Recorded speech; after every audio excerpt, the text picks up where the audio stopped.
Hello friends, welcome to KSR tech Telugu. Friends, తెలంగాణలో ఇందిరమ్మ ఇళ్లకు సంబంధించి అలాగే వాటితో పాటు తెలంగాణలో ఆసరా పెన్షన్లకు సంబంధించి కూడా ప్రభుత్వం దగ్గర నుంచి కొన్ని ముఖ్యమైన అప్డేట్స్ అనేవి రావడం జరిగింది. సో ముందుగా ఇందిరమ్మ ఇళ్లకు సంబంధించిన అప్డేట్ కోసం మనము తెలుసుకుందాము. ఫ్రెండ్స్, ఎవరైతే తెలంగాణలో ఇందిరమ్మ ఇళ్లకు అప్లై చేసుకున్నారో అటువంటి వారందరికీ కూడా సర్వే అధికారులు సర్వే చేస్తూ ఉన్నారు. సో ఎవరైతే రీసెంట్గా ప్రజాపాలన అప్లికేషన్ ద్వారా ఇందిరమ్మ ఇళ్లకు అప్లై చేసుకున్నారో అటువంటి వారందరికీ కూడా సర్వే అధికారులు వచ్చి సర్వే చేస్తూ ఉన్నారు.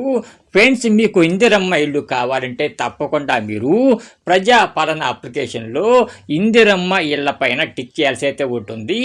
చాలామంది చేసిన ఒక పెద్ద పొరపాటు ఏంటంటే ఇందిరమ్మ ఇళ్ల పైన ఉన్న టిక్ అనేది పెట్టలేదు. సో చాలామంది ఇందిరమ్మ ఇళ్లకు టిక్ అనేది పెట్టకపోవడంతో చాలామంది పేర్లు అయితే ఇందిరమ్మ ఇళ్ల లిస్టులో అయితే రాలేదు.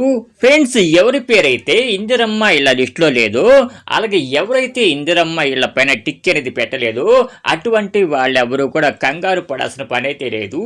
ప్రభుత్వం మళ్ళీ ప్రజాపాలన అప్లికేషన్ ద్వారా ఎవరైతే ఇందిరమ్మ ఇళ్లకు అప్లై చేసుకోలేదో అటువంటి వారందరికీ కూడా ఇంకొక అవకాశాన్ని కూడా ఇవ్వాలని చెప్పేసి ఆలోచిస్తూ ఉంది.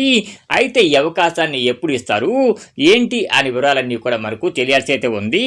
ఇకపోతే చాలామంది ఇందిరమ్మ ఇళ్లకు అప్లై చేసేటప్పుడు వాళ్ళ రేషన్ కార్డు అనేది సబ్మిట్ చేయలేదు. సో ఎవరి దగ్గర అయితే రేషన్ కార్డు అనేది లేదో అటువంటి వాళ్ళు కూడా కంగారు పడాల్సిన పని అయితే లేదు. ఫ్రెండ్స్, తెలంగాణలో ఎవరి దగ్గర అయితే రేషన్ కార్డు అనేది లేదో అటువంటి వారందరికీ కూడా ఈ జనవరి నెలలో రేషన్ కార్డులు పంపిణీ చేస్తామని చెప్పేసి ప్రభుత్వం చెప్పడం జరిగింది.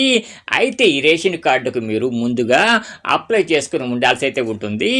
ఎవరైతే రీసెంట్గా రేషన్ కార్డుకు అప్లై చేసుకున్నారో అటువంటి వారికి మాత్రమే కొత్త రేషన్ కార్డులు అది కూడా ఈ జనవరి నెలలో పంపిణీ చేస్తారు. ఎవరైతే రేషన్ కార్డుకు ఇంకా అప్లై చేసుకోలేదో అటువంటి వారందరూ కూడా వెంటనే మీ సేవా సెంటర్కు వెళ్ళి రేషన్ కార్డుకు అప్లై చేసుకోండి. అప్లై చేసుకున్న ఒక నెల లోపలే మీకు రేషన్ కార్డు అనేది రావడం జరుగుతుంది. మీకు రేషన్ కార్డు అనేది వచ్చిన తర్వాత మళ్ళీ మీరు ప్రజాపాలన అప్లికేషన్ ద్వారా ఈ ఇందిరమ్మ ఇళ్లకు అప్లై చేసుకోవచ్చు. సో కాబట్టి ఎవరైతే రేషన్ కార్డు లేదని చెప్పేసి మిస్ అయ్యారో అటువంటి వాళ్ళెవరూ కూడా కంగారు పడాల్సిన పని అయితే లేదు.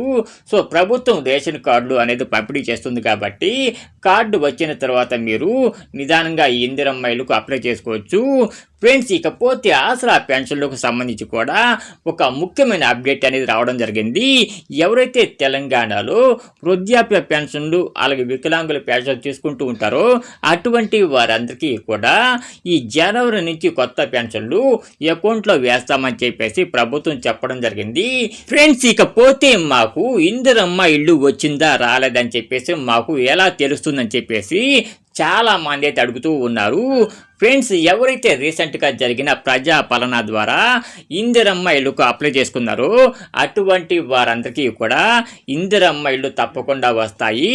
ఇకపోతే చాలామంది అడుగుతున్నటువంటి ఒక ముఖ్యమైన క్వశ్చన్ ఏంటంటే మేము రీసెంట్గా ప్రజాపాలన అప్లికేషన్ ద్వారా ఇందిరమ్మ ఇళ్లకు అప్లై చేసుకున్నాము, మాకు ఇందిరమ్మ ఇల్లు శాంక్షన్ అయిందో లేదో మాకు ఎలా తెలుస్తుందని చెప్పేసి అడుగుతూ ఉన్నారు. ఫ్రెండ్స్, రీసెంట్గా ఎవరికైతే సర్వే అనేది కంప్లీట్ అయ్యిందో అటువంటి వారికి తప్పకుండా ఇందిరమ్మ ఇల్లు శాంక్షన్ చేస్తారు. అలాగే శాంక్షన్ అయిన వాళ్ళ పేర్లన్నీ కూడా మీకు మున్సిపాలిటీ వార్డ్ ఆఫీస్లో డిస్ప్లే చేయడం జరుగుతుంది. వన్స్ ఒక్కసారి ఈ సర్వే అనేది కంప్లీట్ అయిపోయిన తర్వాత ఎవరికైతే ఇందిరమ్మ ఇల్లు శాంక్షన్ అయిందో వారి పేర్లన్నీ కూడా మీరు ఎక్కడైతే ఇందిరమ్మ ఇల్లుకు అప్లై చేసుకున్నారో ఆ ఏరియాకు సంబంధించిన వార్డ్ ఆఫీస్లో వారి పేర్లన్నీ కూడా డిస్ప్లే చేయడం జరుగుతుంది.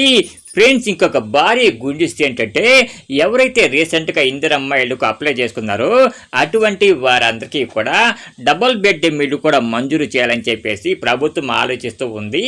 అంటే ఇందిరమ్మ ఇళ్లకు అప్లై చేసుకున్న వారందరికీ కూడా డబుల్ బెడ్ ఇల్లు శాంక్షన్ చేయబడతాయి. ఫ్రెండ్స్, మీలో చాలా మందికి అసలు ఇందిరమ్మ ఇళ్లకు అప్లై చేసుకున్న వారికి డబుల్ బెడ్ ఇల్లు ఎందుకు ఇస్తారు, ఎలా ఇస్తారని చెప్పేసి ఒక అనుమానం అయితే రావచ్చు. ఫ్రెండ్స్, కేసీఆర్ గారి వారి హయాంలో దాదాపు ఒక 2,10,000 వరకు డబుల్ బెడ్రూమ్ ఇళ్ళు నిర్మించడం జరిగింది. ఈ 2,10,000 డబుల్ బెడ్రూమ్ ఇళ్లలో దాదాపు 1,00,000 డబుల్ బెడ్రూమ్ ఇళ్ళు మాత్రమే పేదవాళ్ళకు డిస్ట్రిబ్యూషన్ చేయడం జరిగింది. అంటే 1,00,000 డబుల్ బెడ్రూమ్ ఇళ్ళ వరకు మాత్రమే పేదవాళ్ళకు పంపిణీ చేయడం జరిగింది. మిగతా 1,10,000 డబుల్ బెడ్రూమ్ ఇళ్ళు నిర్మాణ స్థాయిలో ఉన్నాయి. సో అప్పుడు నిర్మాణ స్థాయిలో ఉన్నాయి.